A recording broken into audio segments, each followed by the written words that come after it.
জয় নমস্কাৰ welcome to Euro channel defence study কৰ্নাৰ। আমাৰ যিমান ছাত্ৰ ছাত্ৰী আছে যোনে Assam police ABUB APR constable লেভেলৰ যিমান পদৰ এক্সাম হৈছিলে 6 এপ্ৰিল সেইটো এক্সাম দি পেলাই এতিয়া ৰিজাল্টৰ কাৰণে ৰৈ আছে। হয়, লিখিত পৰীক্ষাৰ ফাইনেল ৰিজাল্টৰ কাৰণে ৰৈ আছে যে ভাইবাৰ কাৰণে সিহঁতৰ নাম আহিবলৈ নাই। আপোনাৰ সকলৰ কাৰণে বহুত ইম্পৰ্টেণ্ট এইটো ভিডিঅ' হ'ব। চ' ভিডিঅ' অন্তিমলৈকে চাব। যদি চেনেলত নিউ হয় চেনেলটো ছাবস্ক্ৰাইব কৰি যাব। ভিডিঅ'টো ভাল লাগিলে লাষ্টত ভিডিঅ'ত লাইক কৰি পেলাই তাৰপিছত স্পেচিয়েল কমেণ্ট কৰিব, যোনটো কমেণ্টত আপুনি নিজৰ ডাউটখিনি মোক সুধিব পাৰে। মই স্পেচিয়েলি কমেণ্টবিলাক আপোনাৰ ৰিপ্লাই কৰিম, এটা ভিডিঅ' বনাম ছেপাৰেটলি। সেইটো ভিডিঅ'ত মই একেলগে যিমান মোৰ কেতিয়ালৈকে কমেণ্ট আহিছে স্পেচিফাইড কমেণ্ট আপোনাৰ যোনখিনি ডাউট আছে এটা ভিডিঅ'তে মই সলভ কৰি দিম, ঠিক আছে। চ' প্ৰথমতে এইটো ভিডিঅ'ত মই কি টপিকৰ বিষয়ে চৰ্চা কৰিম মই আপোনাক অলৰেডি ক'লোঁ যে বহুতে ইম্পৰ্টেণ্ট টপিক হ'ব। যদি আপুনি ABUB APR কনষ্টেবল লেভেলৰ এক্সাম দিছে তেনেহ'লে আপোনাৰ সকলোৰ কাৰণে বহুতে ইম্পৰ্টেণ্ট টপিক হ'ব। টপিকৰ আগত মই সকলোকে এটা কথা কৈ দিব বিচাৰোঁ যে আপোনাৰ যোনটো ABUB অসম পুলিচৰ ৰিটেন এক্সাম হৈ গ'ল, সেইটো ৰিটেন এক্সামৰ আগত যেতিয়া আপোনাৰ ফিজিকেলৰ ৰিজাল্ট দিবলগীয়া আছিলে, সেইটো ফিজিকেলৰ ৰিজাল্টৰ আগত বহুতখিনি ল'ৰা ছোৱালী ৰৈ আছিলে যে ফিজিকেলৰ ৰিজাল্ট যেতিয়া আহিব আমি তেতিয়াৰ পৰা প্ৰিপেৰেশ্যন ষ্টাৰ্ট কৰিম, আমি তেতিয়াৰ পৰা ৰিটেন লিখিত পৰীক্ষাৰ কাৰণে বহিবলৈ ষ্টাৰ্ট কৰিম। সেইটো ফলত কি হ'ল, আপোনাৰ যেতিয়া লিখিত পৰীক্ষালৈ আপুনি বহিবলৈ গ'লে, যেতিয়া আপুনি ৰিটেন এক্সাম দিলে বহুত সংখ্যক ল'ৰা ছোৱালীৰ ৰিটেন এক্সাম ভাল হোৱা নাই। কাৰণটো কি, আপোনাৰ যোনটো প্ৰেক্টিছ আছিলে সেইটো প্ৰেক্টিছটো বহুত কম হৈছিলে। হয়, পেপাৰ লেভেল হাৰ্ড আছিলে, paper was hard than previous year, পেপাৰৰ পেটাৰ্ণো চেঞ্জ হৈছে। কিন্তু এটা কথা মনত ৰাখিব যে আপোনাৰ যোনটো প্ৰেক্টিছ আছিলে সেইটো প্ৰেক্টিছো কোনোবা এটা পৰ্যায়ত উইক হৈছে। সেইকাৰণে আপোনাৰ এক্সামটো অলপ যোনটো আপুনি ভাবিছিলে যে মোৰ এক্সাম এনেকুৱা হ'ব লাগে, সেই তেনেকুৱা আপোনাৰ এক্সামটো আপুনি পাৰফৰ্ম কৰিব পৰা নাই বা তেনেকুৱা এক্সামৰ ৰিজাল্ট আপোনাৰ অহা নাই যেতিয়া আপুনি এনচাৰ কিটো চালে। সেইকাৰণে মনত ৰাখিব যোনটো আপোনাৰ প্ৰেক্টিছ সেই সময়ত কম হ'ল সেইটো প্ৰেক্টিছটো এই সময়ত অলপ বেছিকৈ কৰিব ভাইবাৰ সময়ত। বিকজ সেইটো ভুল, যোনটো ভুল আপোনাৰ ফিজিকেলৰ ৰিজাল্ট দিয়াৰ আগত আপুনি কৰিলে যে ফিজিকেল ৰিজাল্ট দিয়াৰ পিছত মই পঢ়িবলৈ ষ্টাৰ্ট কৰিম, সেইটো ভুল আকৌ ৰিপিট নকৰিব।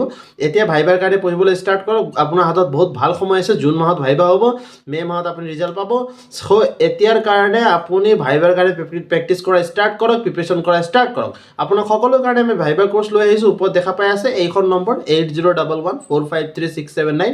যদি আপুনি ভাইবাৰ প্ৰেক্টিছ কৰিব বিচাৰে, যদি আপুনি ভাইবাৰ প্ৰিপেৰেশ্যন কৰিব বিচাৰে, আপোনাক আমি বহুতে ল' কষ্ট 229 ৰুপিছত আপোনাক ভাইবাৰ প্ৰিপেৰেশ্যন কৰাম আমি।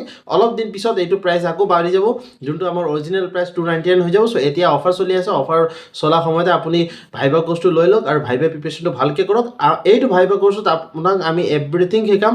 আপোনাৰ কনফিডেঞ্চ বুষ্টিং কেনেকৈ কৰিব, আপুনি কুৱেশ্যন টেকেল কেনেকৈ কৰিব, কুৱেশ্যনখিনি এনচাৰ কেনেকৈ কৰিব, যদি কুৱেশ্যন এনচাৰ কৰিব নোৱাৰে সেইটো সময়ত আকৌ ৰিপ্লাই কেনেকৈ কৰিব, আপুনি এক্সামৰ হলত সোমাব কেনেকৈ, এক্সাম হলৰ পৰা ওলাব কেনেকৈ, এভৰিথিং আপোনাৰ লগত আমি এইটো ভিডিঅ'ৰ মাধ্যম দি এইটো ভাইবাৰ কোৰ্চত আপোনাক শিকাই দিম আমি।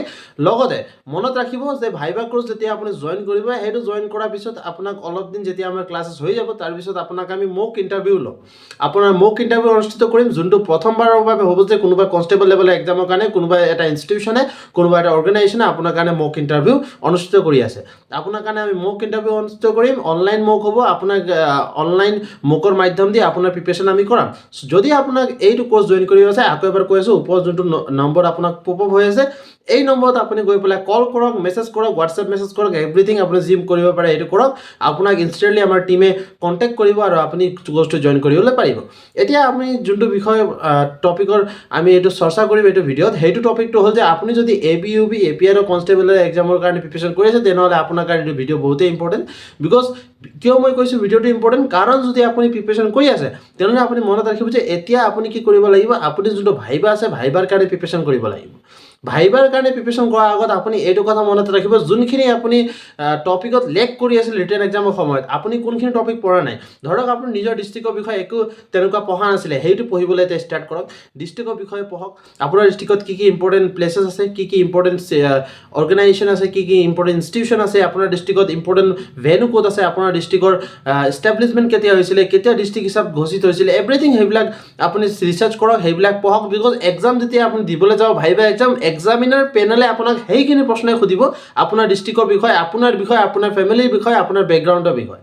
সেইকাৰণে মনত ৰাখিব আপুনি 3টামান কথা আপুনি প্ৰিপেয়াৰ কৰি যাব লাগে প্ৰথমতে নিজৰ বিষয়ে ইউনিট টু বি ক্লিয়াৰ আপুনি কিয় জইন কৰিব বিচাৰি আছে আপুনি আচলতে জইন কৰাৰ পিছত আপোনাৰ মেইন এম কি আছে যে আপুনি কি হেল্প কৰিব পাৰিব অৰ্গেনাইজেশ্যন যদি আপুনি অসম পুলিচত জইন কৰে তেনেহ'লে আপোনাৰ আউটপুট ইনপুট কি হ'ব তাত আপুনি কি ভাল এটা আউটপুট দিব পাৰে আপুনি কি ভাল এটা এডভান্টেজ আপোনাৰ ফালৰ পৰা আপুনি অসম পুলিচত দিব পাৰে এভৰিথিং আপুনি তাত জনাব লাগিব তাৰপিছত আপোনাৰ এডুকেশ্যনেল বেকগ্ৰাউণ্ড আপুনি যোনটো বেকগ্ৰাউণ্ডত পঢ়িছিলে সেই বেকগ্ৰাউণ্ডৰ বিষয়ে আপোনাৰ নলেজ আছে নাই যদি আপুনি BA কৰিছিলে কোনটো অনাৰ্ছত কৰিছিলে সেই অনাৰ্ছৰ বিষয়ে আপোনাৰ অলপ হ'লেও নলেজ আছে নাই কেতিয়াবা সেইটো বিষয়ে প্ৰশ্ন সুধি দিয়ে যদি আপুনি MSc কৰিছিলে ধৰক কিবা এটা হ'ব পাৰে মেথছ কেমিষ্ট্ৰি ফিজিক্স যিকোনো ডিপাৰ্টমেণ্ট যিকোনো অনাৰ্ছত আপুনি আপোনাৰ গ্ৰেজুৱেশ্যন কৰিব পাৰে মেজৰত আপুনি গ্ৰেজুৱেশ্যন কৰিব পাৰে যদি সেইখিনি বিষয়ে আপোনাৰ নলেজ আছে নাই এভৰিথিং আপুনি ক্লিয়াৰ হ'ব লাগিব লগতে আপুনি যোনটো ডিষ্ট্ৰিক্টত এতিয়া বহি আছে যোনটো জেগাত আপুনি বহি আছে অসমৰ বিষয়ে ডিষ্ট্ৰিক্টৰ বিষয়ে আপোনাক ফুল নলেজ হ'ব লাগিব যে মোৰ ডিষ্ট্ৰিক্টত এইখিনি জেগা আছে মোৰ ডিষ্ট্ৰিক্ট এইটো